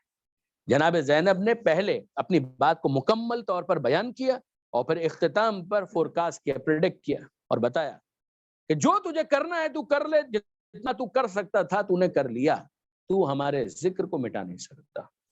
تو جس وحی کو ختم کرنا چاہتا تھا تو ہمارے جد کی وحی کو ختم نہیں کر سکتا، اور جو داغ تیرے دامن پر لگ چکا ہے قیامت تک کے لیے تو رسوا ہو چکا۔ یہ داغ اب تیرے دامن سے ہٹنے والا، مٹنے والا نہیں ہے۔ یہ جناب زینب کی 3 بڑی پیشن گوئیاں تھیں جو انہوں نے وہاں پر کی تھی دربار یزید میں۔ پھر آئیے جو سید سجاد کا خطبہ ہے وہ مسجد میں عوام کے سامنے، دربار کا مطلب ہوا امائدین، دربار کا مطلب ہوا وزراء سفراء، وہ ان کے درمیان خطبہ دیا ہے جناب زینب نے، اور سید سجاد کا خطبہ تھا مسجد امویہ دمشق میں۔ اور آپ جانتے ہیں کہ پہلے درباری خطیب نے خطبہ دیا، اور اس نے وہی کہا جو وہ کہا کرتا تھا، اس نے وہی باتیں کی۔ علی کے لیے گالی، امام حسین علیہ السلام کے لیے سب و شتم، لعن طعن، جو وہ کیا کرتے تھے، ان کے لیے کوئی نئی چیز نہیں تھی۔ اہل بیت کو گالیاں دینا یہ ان کا روٹین تھا، دستور تھا۔ جمعے کے خطبے میں گالیاں دیتے تھے، اگر کوئی ممبر پر جا رہا ہے تو اس وقت تک خطبہ پورا ہی نہیں ہوتا تھا جب تک علی کو گالی نہ دیں، معاذ اللہ۔ یہ ان کا طریقہ کار تھا۔ سید سجاد نیچے ہتکڑیوں کے ساتھ سن رہے تھے، اور اس وقت خطیب کو مخاطب کر کے یہ کہا تھا کہ افسوس تیرے حال پر کہ اشتریت مرضات المخلوق بسخط الخالق، کہ تو نے مخلوق کو راضی کرنے کے لیے خالق کو ناراض کر دیا۔ اور پھر یزید سے کہا ہے یزید میں بھی اس لکڑی کے ڈھیر پر جا کر کچھ ایسا کہنا چاہتا ہوں کہ جو خدا کی رضا کا باعث بن سکے۔ سید سجاد نے اس کو ممبر نہیں کہا، جس جگہ سے اہل بیت کو گالیاں دی جائیں پھر وہ ممبر نہیں ہے، وہ لکڑی کا ڈھیر ہے۔ اور سید سجاد کہنا چاہتے تھے کہ اب میں جانا چاہتا ہوں اس لکڑی کے ڈھیر پر کہ کچھ ایسا کہوں کہ جس کے بعد یہ لکڑی کا ڈھیر پھر سے ممبر بن سکے۔ اور سید سجاد، یزید کہاں چاہتا تھا مگر لوگوں کا اصرار کہ ہم بنی ہاشم کا لب و لہجہ سننا چاہتے ہیں۔ اور اب جب سید سجاد گئے تو آپ پھر سنیے وہ باتیں کہ جو آپ کے حافظے کے اندر محفوظ ہیں، مجھے بتائیے کہ سید سجاد کیا کہہ رہے ہیں۔ تو میں نے گزارش کی کہ شام میں انٹروڈکشن زیادہ ہے، تعارف زیادہ ہے۔ سید سجاد کیا کہتے ہیں کہ وہ جو مجھے جانتا ہے وہ جانتا ہے، جو نہیں جانتا ہے میں اسے بتاتا ہوں کہ میں کون۔ اور پھر اس کے بعد اپنا تعارف کروایا، میں مکہ کا وارث ہوں، میں منا کا وارث ہوں، میں صفا کا وارث ہوں، میں مروہ کا وارث ہوں، میں عرفات و مزدلفہ و منا کا وارث ہوں، میں شاعر خدا کا وارث ہوں۔ یعنی یہ اب پھر واپس سے ذہن میں لائیے کہ وہ لوگ ان جگہوں سے واقف تھے، کعبہ کیا ہے، مکہ کیا ہے، منا کیا ہے، صفا کیا ہے، کہ جس کے بارے میں تم سنتے ہو نا میں اس کا وارث ہوں، میں اس کا بیٹا ہوں۔ اور پھر اس کے بعد کہ جس رسالت کا تم کلمہ پڑھتے ہو میں اس رسول کا بیٹا ہوں، میں اس مصطفیٰ کا بیٹا ہوں کہ جس کے اوپر خدا نے وحی نازل کی، میں اس کا بیٹا ہوں کہ جس کو معراج پر براق پر سوار کر کے لے جایا گیا، جو اتنا قریب ہوا کہ دنا فتدل فکان قاب قوسین او ادنا، اتنا قریب ہوا کہ 2 کمانوں سے زیادہ قربت پروردگار عالم سے اگر کسی کی تھی تو میرے جد مصطفیٰ کی تھی۔ ذرا غور کیجئے کہ کہاں سے شروع کیا اور اب کہاں پر پہنچایا۔ پیغمبر اکرم سے وہ واقف تھے، مکہ سے وہ واقف تھے، منا سے واقف تھے، مگر علی کے لیے تو گالیاں سنتے تھے۔ اور اب سید سجاد مولا کائنات کے تعلق سے اپنا تعارف کرواتے ہیں، جس طرح سے میں مصطفیٰ کا بیٹا ہوں اسی طرح سے میں مرتضیٰ کا بیٹا ہوں، میں علی کا بیٹا ہوں، میں اس علی کا بیٹا ہوں جو پیغمبر اکرم کے ساتھ سائے کی طرح رہا کرتے تھے، ان کا تحفظ کرتے تھے، ان کا دفاع کرتے تھے، جو میدان میں کبھی منہ پھیر کر نہیں بھاگا۔ میں اس کا بیٹا ہوں کہ جس نے پیغمبر اکرم سے میدان میں دفاع کیا، جو 2 تلواروں کے ساتھ لڑا ہے میدان میں، اور امیر المومنین کے فضائل جو چوتھے امام نے پڑھے۔ پھر اس کے بعد امام حسین کے تعلق سے، امام حسن کے تعلق سے، یہاں تک کہ جناب خاتون جنت کے تعلق سے، کان ابن فاطمہ الزہرا، کہ میں فاطمہ زہرا کا بیٹا ہوں۔ اور یاد رکھیے گا برادران عزیز کہ سید سجاد نے اس تعارف کے ذریعے سے انقلاب برپا کر دیا. میں کبھی نہیں کہتا کوئی نہ سمجھے کہ شام پورا تبدیل ہو گیا، نہ، شام کوئی پورا تبدیل نہیں ہو گیا، لیکن شام میں تبدیلی کی ایک لہر ضرور آ گئی، ایک ویو تھی کہ جس کے بعد لوگ تبدیل ہوتے چلے گئے. کیسے ہم بھول سکتے ہیں اس شخص کو کہ جس نے سید سجاد کو ٹونٹ کیا تھا؟ یعنی یہ تو خطبے کے بعد ہے نا، خطبے سے بھی پہلے. ابھی تو یہ قافلہ داخل ہوا ہے دمشق کے اندر، اور آپ جانتے ہیں کہ ایک بوڑھا آیا اور اس نے آ کر کہا کہ خدا کا شکر ہے کہ اس نے تم کو ذلیل کیا اور یزید کو کامیاب کیا. تو سید سجاد نے اس موقع پر آنسو نہیں بہائے. سید سجاد جانتے ہیں کہ یہاں پر اب مجھے کیا کہنا ہے. تو سید سجاد کہتے ہیں کہ یا شیخ فقرات القرآن، اے شیخ کیا تو نے قرآن پڑھا ہے؟ کہا کہ ہاں میں نے قرآن پڑھا ہے. کیا یہ آیت تو نے پڑھی ہے انما یرید اللہ، آیت اثیر؟ کہا کہ ہاں. مگر تم یہ سوال کیوں کر رہے ہو؟ کہا کہ وہ کہ جن کی طہارت کا اعلان کیا گیا وہ ہم ہیں آل محمد و اہل البیت ہم ہیں. اے شیخ کیا تو نے یہ آیت پڑھی ہے قل لا اسألکم علیہ اجرا الا المودۃ فی القربى؟ کہا کہ ہاں. کہہ دیجئے کہ میں کوئی اجر نہیں چاہتا مگر میرے قرابت داروں کی مودت. کہا کہ ہاں. مگر تم یہ کیوں پوچھ رہے ہو؟ کہا وہ قرابت دار ہم ہیں کہ جن کی مودت کو واجب کیا گیا. اے شیخ کیا تو نے یہ آیت پڑھی وَاعْلَمُوا أَنَّمَا غَنِمْتُم مِّن شَيْءٍ فَأَنَّ لِلَّهِ خُمُسَهُ، خمس جس کو کہا جاتا ہے، 10واں پارہ جہاں سے شروع ہوتا ہے سورہ انفال. کہا کہ ہاں. کہا وہ جن قرابت داروں کا تذکرہ اس آیت کے اندر ہے وہ کوئی اور نہیں ہم ہیں. کہا تم ہو؟ کہا کہ ہاں. اہل البیت تم ہو؟ ہاں. اجر رسالت تمہاری محبت ہے؟ ہاں. کہ یہ آئے خمس میں قرابت دار تم ہو؟ کہا کہ ہاں. وہ توقع نہیں کر رہا تھا کہ اس طرح سے کوئی اپنا تعارف بھی کروا سکتا ہے. یہ جیسے ہی اس نے سنا اس نے ہاتھوں کو خدا کی بارگاہ میں بلند کیا اور کہا اے پروردگار میں بیزار ہوں ان لوگوں سے کہ جنہوں نے تیرے رسول کے اہل البیت کے ساتھ یہ سلوک کیا. کہاں وہ اہل البیت کو گالیاں دے رہا تھا اور کہاں سید سجاد کی اس گفتگو سے منقلب ہو گئی. جب آگے جا کر اس نے اعلان کیا ہے تو اس کو قتل کر دیا گیا. ایسا نہیں ہے کہ وہ زندہ رہا، نہیں، اس کو قتل کر دیا گیا. مگر جب قتل کیا گیا تو آپ مجھے بتائیے کہ ایک نیوز تو ہے، ایک خبر تو ہے، اس کے کچھ بیٹے بھی ہوں گے، اس کی کچھ اولادیں بھی ہوں گی، رشتہ دار بھی ہوں گے، پڑوسی بھی ہوں گے. ارے کیوں مار دیا اس کو؟ وہ تبدیل ہو گیا. کیوں تبدیل ہو گیا؟ یہ جو سوال اور جواب کا سلسلہ ہے اس نے وہاں پر ایک تبدیلی کی لہر پیدا کر دی. کیسے آپ بھول سکتے ہیں کہ یزید کے دربار میں جب بیویاں اسیر بنا کر کھڑی کی گئی تھی، اس جگہ پر ایک شامی، وہی بیچارہ کہ جس کو پتہ بھی نہیں ہے، مگر کتنا بڑا جسارت کا جملہ ہے. سادات مجھے معاف کریں، واقعا میں معذرت چاہتا ہوں، یہ جملہ بیان کرنا بھی میرے لیے بہت مشکل ہے، اور اگر آل محمد کی ہدایت اور حکم نہیں ہوتا شاید میں یہ بیان بھی نہ کرتا. مگر یہ جملہ واقعا بہت سخت ہے. اس نے جناب سکینہ یا جناب فاطمہ کبریٰ، دونوں اقوال ملتے ہیں، اشارہ کیا. آپ ذرا غور کریں کہ ایک سیدانی بھی ایسی کہ براہ راست امام حسین کی بیٹی، اور ان کی طرف اس طرح سے کوئی اشارہ کر کے یہ کہے یا یزید حبلی حاضر الجاریہ، اے یزید اس بچی کو مجھے بخش دے، یہ کنیز بنا کر میں لے جانا چاہتا ہوں. It's not that easy. واقعا آسان نہیں ہے، یہ سننا آسان نہیں، بہت بڑی جسارت اور بہت بڑی گستاخی. مگر ذرا غور کیجئے کہ اس موقع پر وہ بچی آ کر جناب زینب سے لپٹ گئی اور اس نے کہا پھپھی اماں اسیر تو بنائے گئے، اب کنیز بھی بنائے جائیں گے. جس پر جناب زینب نے تسلی دی. جناب زینب نے اس موقع پر تسلی، نہیں میری جان، نہیں میری بیٹی، ایسا کچھ بھی نہیں ہونے والا. یزید کی مجال نہیں ہے کہ تجھے کسی کی کنیزی میں دے سکے. اس وقت یزید کہتا ہے میں چاہوں تو یہ کام کر سکتا ہوں، اور جناب زینب نے اس وقت اس کی آنکھوں میں آنکھیں ڈال کر یہ کہا کہ تو یہ بات کہتا ہے، جو ظاہری تیرا اسلام کا چولا ہے یہ بھی اتر جائے گا. اگر اس دین پہ تھوڑا بہت بھی رہنے کا ارادہ ہے یا اعلان ہے تو یاد رکھنا کہ یہ کام تو کر نہیں سکتا. اسی رسول کی بیٹی ہے کہ جس کی رسالت کی کلمہ پڑھا جاتا ہے. یہ باتیں ہو رہی ہیں، وہ شخص پھر کہتا ہے اے یزید مجھے یہ بچی کنیزی میں کیوں نہیں دیتا؟ اور یزید ڈانٹنے پر مجبور ہو گیا. جب ماحول کو وہ دیکھ رہا ہے، سب تیز نظروں سے اب یزید کو دیکھ رہے ہیں، اور اس موقع پر اب وہ پوچھتا ہے کہ کوئی مجھے بتائے تو صحیح، یہ ہیں کون کہ جن کو اس طرح سے اسیر بنا کر لایا گیا؟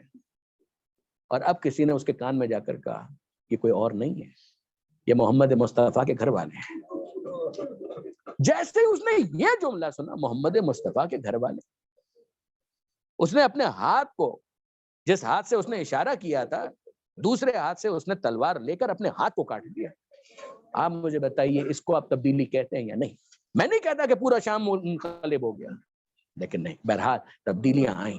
اور اس تبدیلی کے اندر جہاں سید سجاد کے خطبے کا اثر ہے، جہاں جناب زینب کے خطبے کا اثر ہے، وہیں سکینہ کے گریے کا اثر ہے۔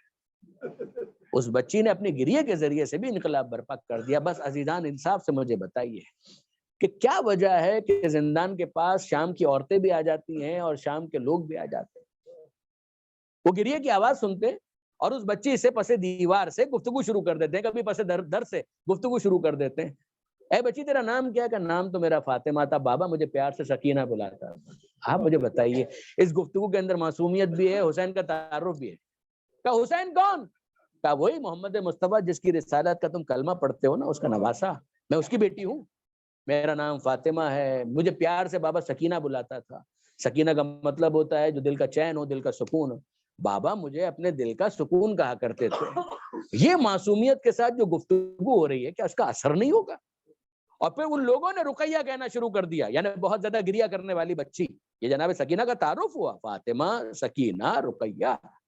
اور وہ پوچھا کرتے تھے اور کون تھا تمہارے گھر میں؟ کا میرے ایک چچا بھی تھے جن کا نام عباس تھا، وہ مجھ سے بڑا پیار کرتے تھے، مجھے اپنی گود میں بٹھاتے تھے، مجھے اپنے سینے سے لگاتے تھے، ارے میرے لیے تو پانی لینے گئے تھے، نہیں لا سکے، اور ان کے بازو بھی قلم ہو گئے۔ وہ بچی اپنی معصومیت کے اندر پوری روداد کربلا سنا رہی ہے، اور جتنے سننے والے ہیں وہ گریہ کر رہے ہیں۔ کہا اور کون تھا تمہارے گھر میں؟ کا میرا ایک بڑا بھائی بھی تھا جس کا نام علی اکبر تھا۔ کہا وہ کیسا دکھتا تھا؟ کہا وہ تو وہی رسول جس کی رسالت کا تم کلمہ پڑھتے ہو، اس کی شبیہ تھا، اس کی شبیہ تھا۔ کیا عجب ہے کہ اس موقع پر جناب سکینہ نے وہ پوری روداد سنائی ہو کہ ارے میرا بھیا علی اکبر جب میدان میں جا رہا تھا تو میرا بابا پیچھے پیچھے دوڑتا جاتا تھا۔ بس عزیزو چند جملے جناب علی اکبر کے بارے میں، بانی مجلس کی بھی خواہش ہے کہ جناب علی اکبر کا ذکر۔ جب علی اکبر میدان میں جا رہے تھے میرا بابا پیچھے پیچھے دوڑتا ہوا جاتا، اور علی اکبر نے جب مڑ کر دیکھا تو کہا بابا آپ نے تو مجھے اجازت دے دی تھی۔ کہاں مگر علی اکبر کاش تیرا کوئی تجھ جیسا بیٹا ہوتا تو تجھے اندازہ ہوتا کہ بوڑھا باپ جوان بیٹے کو کس طرح سے مرنے کی اجازت دیتا ہے۔ مگر جاؤ علی اکبر، تم پیارے ہو، اسلام تم سے بھی زیادہ پیارا ہے، جاؤ میں نے اسلام پر تم کو قربان کیا۔ اور علی اکبر جب میدان میں گئے تو اس کے بعد مولانا اظہر حسن زیدی صاحب کے الفاظ ہیں کہ علی اکبر گھوڑے پر تھے، حسین ٹیلے پر تھے، زینب در خیمہ پر تھی، اور لیلا شکر کے لیے مسلح پر کھڑی تھی۔ اکبر کی نظریں فوج پر تھی، حسین کی نظریں اکبر پر تھی، زینب کی نظریں حسین پر تھی، اور لیلا کی نظریں زینب پر تھی۔ کچھ دیر کے بعد منظر بدلا، اکبر گھوڑے سے گرے، حسین ٹیلے سے گرے، زینب در خیمہ پر گری، اور لیلا شکر کے سجدے میں گری کہ شکرن للہ، شکرن للہ، شکرن للہ۔ مگر حسین جب گرے ہیں تو پھر کھڑے ہوئے اور اکبر کی طرف جانے لگے تو آواز دی یا علی یا علی یا علی، اے بیٹا علی اکبر کچھ دیر کے لیے تیرے بابا کی آنکھوں کے آگے اندھیرا آ گیا، ذرا مجھے آواز دے تو کہاں پر ہے، ادعونی یا بنیا۔ اور جب علی اکبر نے آواز دی تو حسین آہستہ آہستہ پہنچے، اور علی اکبر کو جب اٹھانا چاہا تو اٹھا نہیں پائے۔ علی اکبر کو جب اٹھا نہ سکے تو کہا بیٹا تم اپنی باہیں میرے گلے میں ڈال دو۔ علی اکبر نے ایک ہاتھ تو حسین کے گلے میں ڈالا مگر دوسرا ہاتھ سینے سے نہیں ہٹایا، اور جب حسین نے کہا بیٹا یہ دوسرا ہاتھ بھی میرے گلے میں ڈالو، کہا کہ نہیں بابا آپ دیکھ نہیں سکیں گے۔ حسین نے کہا اے علی اکبر کیا چھپانا چاہتے ہو، اپنا ہاتھ ہٹاؤ، تمہیں معلوم ہے نا حسین کتنا صابر ہے۔ اور جب علی اکبر نے اپنا ہاتھ سینے سے ہٹایا، حسین نے دیکھا کہ برچھی کا ٹوٹا ہوا پھل علی اکبر کے سینے میں ہے۔ کہا کہ اے علی اکبر بس اتنی سی بات، زمین پر بیٹھ گئے گھٹنوں کے بل، علی اکبر کے سینے سے برچھی کا پھل کھینچا، مگر ساتھ ہی ساتھ اپنے بابا کو آواز دی اے بابا سب کی مدد کرنے والے آئیے اپنے حسین کی مدد کیجئے، یہ جوان کے سینے سے برچھی کا پھل کھینچنا آسان نہیں۔ الا ولعنۃ اللہ علی القوم الظالمین وسیعلم الذین ظلموا ایام منقلب ینقلبون۔ بار الہ اس خلیل توسل کو اپنی بارگاہ میں قبول فرما۔ اے مالک جناب سیدہ کے رومال میں ناسوں کو جگہ عطا فرما، بیماروں کو شفا عطا فرما، کرونا کی وبا کا خاتمہ فرما، بے روزگاروں کو رزق حلال عطا فرما، جو بے اولاد ہیں اولاد صالح عطا فرما، بانیان مجلس حاضرین مجلس کی دعاؤں کو مستجاب فرما، ہمارے زندوں پر رحم فرما، ہمارے مردوں کی مغفرت فرما، ہمارے شہداء کو سید الشہداء کے ساتھ محشور فرما، زمانے کے امام کے ظہور میں تعجیل فرما، ہمیں ان کے اعوان و انصار میں شمار فرما۔ ربنا تقبل منا انک انت السمیع العلیم ماتم حسین۔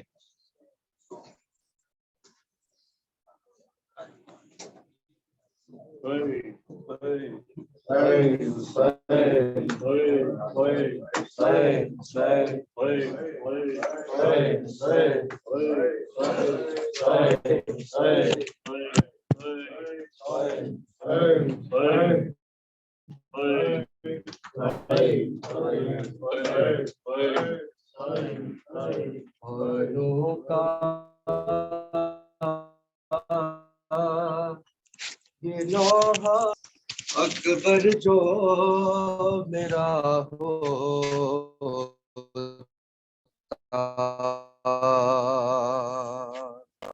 بانوں کا یہ لوہا تھا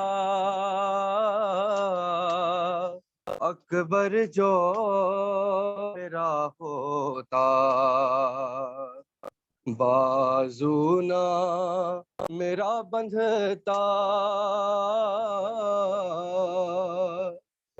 اکبر جو میرا ہوتا، اور تھی کس کی مجال آ کر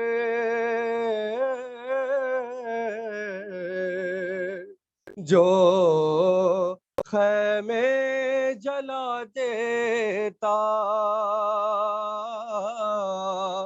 اور پاؤں میں عابد کے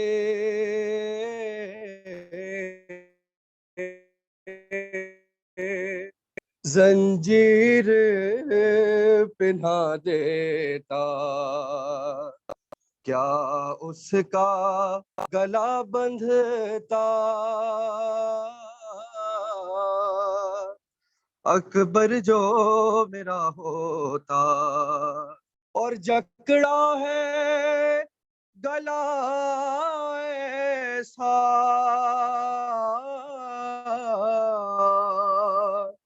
معصوم سکینہ کا بے چین ہے وہ بچی،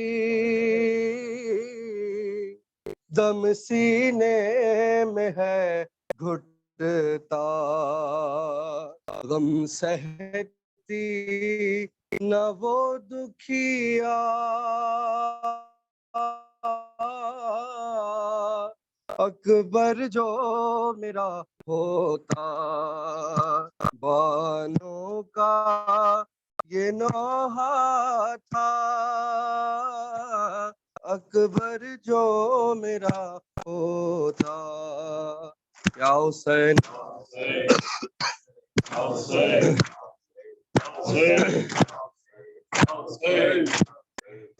کہتی تھی ماں خوں بھری مئی کیسے لپٹ، ہائے ہائے علی اکبر، ہائے ہائے علی اکبر، کہتی تھی ماں خوں بھری مئی کیسے لپٹ، ہائے ہائے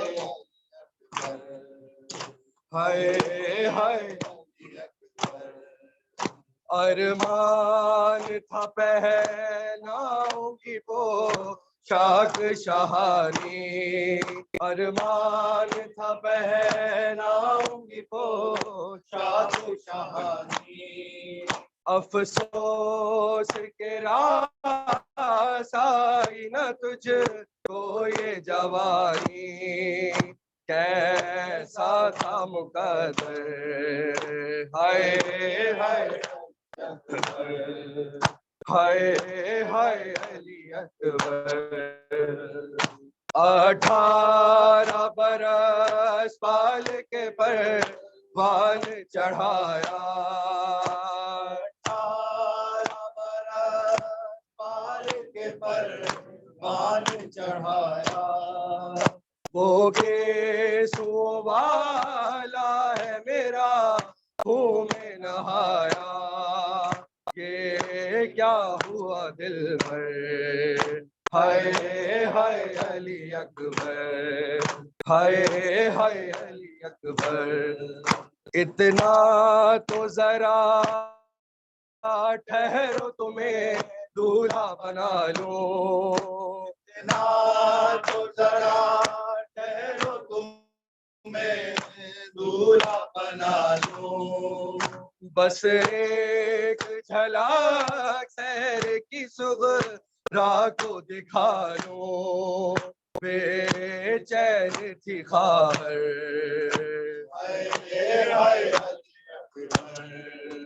ہائے ہائے علی اکبر، ماں تیری جدائی میں بھلا کیسے جیے گی، ماں تیری جدائی میں بھلا کیسے جیے گی، مر جائے گی سغرا جو خبر تیری سنے گی، اب کیا کروں جی کر، ہائے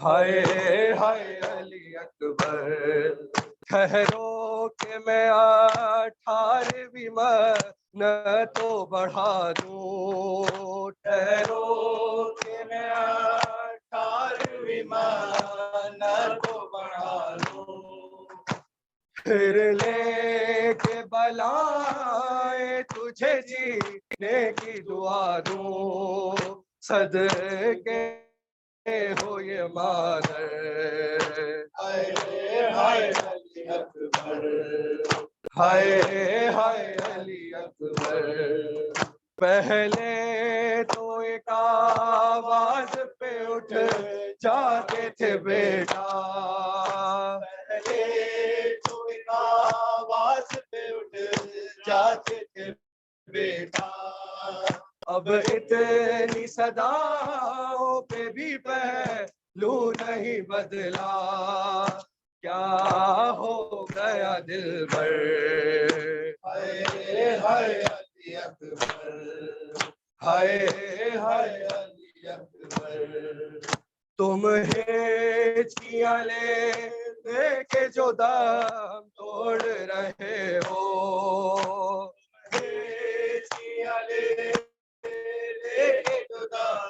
توڑ رہے ہو، منہ سے ہمیشہ کے لیے موڑ رہے ہو، کیوں روٹھے ہو دل بھر، ہائے ہائے علی اکبر، ہائے ہائے علی اکبر، آئے جو ہمیں لوٹنے خیمے میں ستمگر، آئے جو ہمیں لوٹنے ہیں میں ستمگر، مادے کی صدائے علی اکبر، علی اکبر، چھن جائے گی چادر، ہائے ہائے علی اکبر، ہائے ہائے علی اکبر، جب کوئی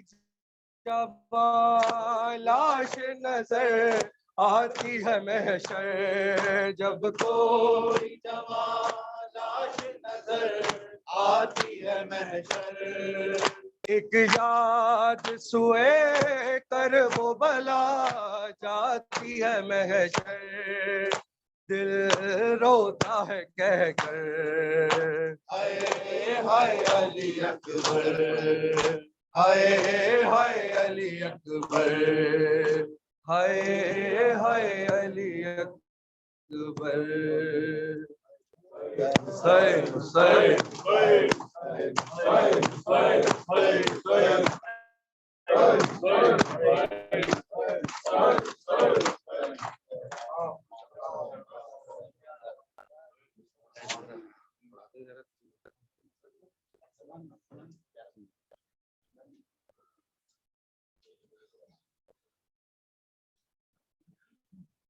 الصلاۃ والسلام علیک یا رسول اللہ، السلام علیک یا امیر المؤمنین